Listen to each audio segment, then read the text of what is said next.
যাবে। আমরাও মনে করেছিলাম 26 সালের 12 ফেব্রুয়ারি নির্বাচনের পরে দেশের মাঝে শান্তি ফিরে আসবে, স্বস্তি ফিরে আসবে, আগের যে চাঁদাবাজি দখলবাজি লুটতরাজ বন্ধ হয়ে যাবে। কিন্তু আমরা 12 ফেব্রুয়ারি নির্বাচনের পরে আমাদের কাছে মনে হলো ভিন্ন চিত্র, যে তারা 17 বছর ক্ষমতার বাইরে ছিল এবং সেই হাহাকার থেকে বাকিটা পূরণ করার জন্য তারা জনগণের উপরে ঝাঁপিয়ে পড়েছে।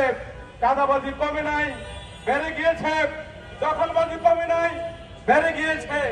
তারা বলেছিলেন, আজকের প্রাইম মিনিস্টার বলেছিলেন আই হ্যাভ এ প্ল্যান, 1.5 বছরে 1 কোটি লোকের চাকরির ব্যবস্থা করবেন। আমরা দেখলাম 6 মাসের মধ্যেই শতাধিক কারখানা বন্ধ হয়ে গেছে, 60,000-এর অধিক শ্রমিক ছাঁটাই করা হয়েছে।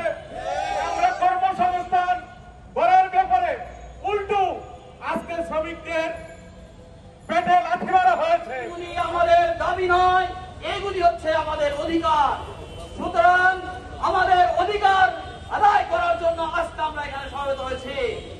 আর সরকারের দায়িত্ব হলো তার এই দেশের জনগণের অধিকার প্রতিষ্ঠা করা। তাই আমরা এই সরকারের কাছে আবেদন রাখতে চাই, আপনারা যদি আমাদের অধিকার প্রতিষ্ঠা করতে না পারেন তাহলে আপনাদেরও এই রাষ্ট্র পরিচালনার অধিকার থাকবে না। নিরপেক্ষ, সত্য প্রকাশে আপোষহীন।